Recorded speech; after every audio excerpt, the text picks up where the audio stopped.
बिहार में चुनाव है, चुनाव में एनडीए है, इंडिया है, प्रशांत किशोर हैं, लेकिन विधान मतों से पहले सियासत तेजी से करवट बदलने लगी है। पहले नरेंद्र मोदी के हनुमान चिराग पासवान के मंच से ऐलान हुआ, बिहार का मुख्यमंत्री कैसा हो, चिराग पासवान जैसा हो। जैसे ही ये नारा निकला तो दिल्ली में बैठे एनडीए के सबसे बड़े घटक दल बीजेपी के नेताओं के दिल में धक हुआ। तत्काल प्रभाव से संज्ञान लिया गया, नारे की आवाज दबा दी गई। लोक जनशक्ति पार्टी रामविलास का हर छोटा बड़ा नेता शांत हो गया। किसी ने भी फिर चिराग पासवान को बिहार का मुख्यमंत्री बनाने की बात नहीं कही। खुद बिहार फर्स्ट, बिहारी फर्स्ट की गूंज भरने वाले चिराग पासवान पीएम मोदी की मोहब्बत में कहीं गुमशुदा हो गए।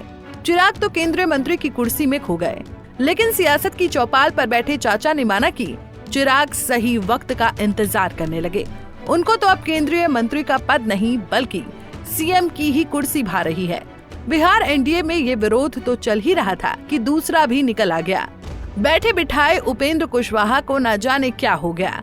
बेहतरीन राजनीति की उम्र की दहलीज पर पहुंचे कुशवाहा के सुर भी अब एनडीए में बगावती हो गए। तब बगावती हुए जब इस साल के आखिर में बिहार में विधानसभा चुनाव होने वाले हैं। नीतीश से झगड़ा करने के बाद राष्ट्रीय लोक समता पार्टी के सुप्रीम लीडर रहे उपेंद्र कुशवाहा ने शक्ति प्रदर्शन करने के साथ साथ लोकसभा में विरोधी दल के नेता और कांग्रेस सांसद राहुल गांधी की खुलेआम तारीफ भी की है।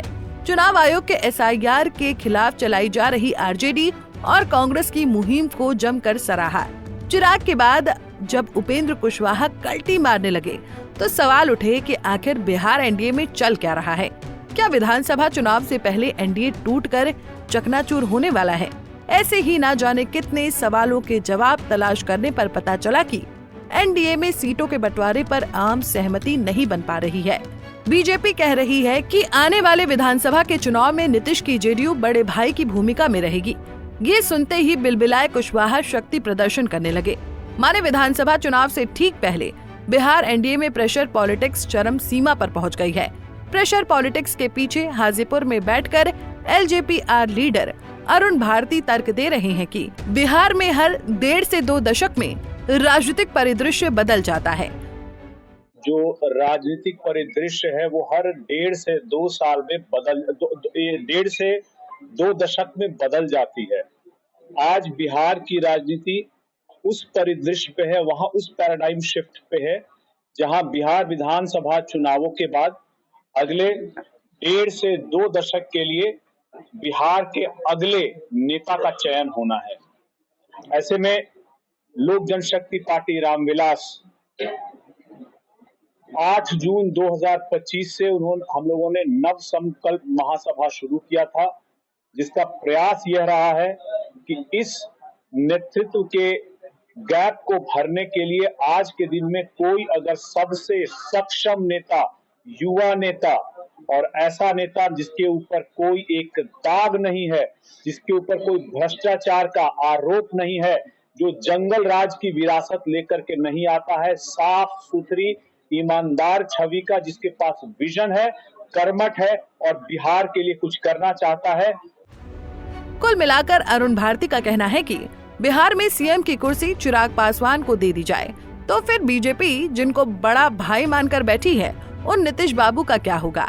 क्या उनको फिर से सीएम बनता देख उपेंद्र कुशवाहा, जीतन राम मांझी और चिराग पासवान को रास नहीं आएगा? आखिर इन तीनों लोगों को एनडीए में कितना हक चाहिए? कितनी सीटें दे दी जाएं तब ये शांत होंगे? सीटों का संग्राम कैसे शांत होगा? कौन शांत करेगा? अब इसकी तो कोई जानकारी नहीं, पर इतना तो जरूर है कि इस खींचतान पर विपक्ष ने एनडीए की जबरदस्त चुटकी जरूर ले ली है। एनडीए गठबंधन में चिराग मांझी आपस में लड़ रहे हैं, सीट को लेकर तालमेल नहीं बन पा रहे। अब हम इस पे क्या कहेंगे? अब एनडीए में तालमेल नहीं बनेगा तो हम इस पे क्या बोल सकते हैं? अब तो जवाब वही लोग देंगे ना। कह रहे हैं कि मांझी जी ने कहा चिराग पासवान को 2020 में भी चाल और चढ़ी तो उनका देखे थे कि कैसा। ना बेरोजगारी से मतलब, ना महंगाई से मतलब, ना कारखानों से मतलब। केंद्र में दोनों मंत्री हैं ना, दोनों केंद्र मंत्रियों का काम बता दीजिए जो बिहार के लिए किया। इन लोगों सत्ता के भूखे लोग हैं, बस कुर्सी चाहिए, भाड़ में जय जनता, इनकी ये सोच है। खैर, इस बार एनडीए में सीटों का समीकरण क्या होने वाला है, इसका अंदाजा बीते विधानसभा चुनाव से लगाया जा सकता है। 2020 में एनडीए की सीट शेयरिंग में बीजेपी को 110, नीतीश की जेडीयू को 115, वीआईपी को 11 और जीतन राम मांझी की हमको 7 सीटें मिली थीं, जबकि एलजेपी तब संयुक्त ने अकेले 135 सीटों पर चुनाव लड़ा था। जेडीयू की 43 सीटों की तुलना में 74 सीटें जीतकर बीजेपी एक मजबूत सहयोगी के रूप में उभरी थी। वीआईपी ने 4 सीटें जीती थीं, तो हमने भी 4 सीटों पर ही विजय प्राप्त की थी। Bureau report, Punjab Kesari TV. हमसे जुड़े रहने के लिए हमारे YouTube चैनल को सब्सक्राइब करें और नई वीडियो की नोटिफिकेशन के लिए बेल आइकॉन को दबाएं।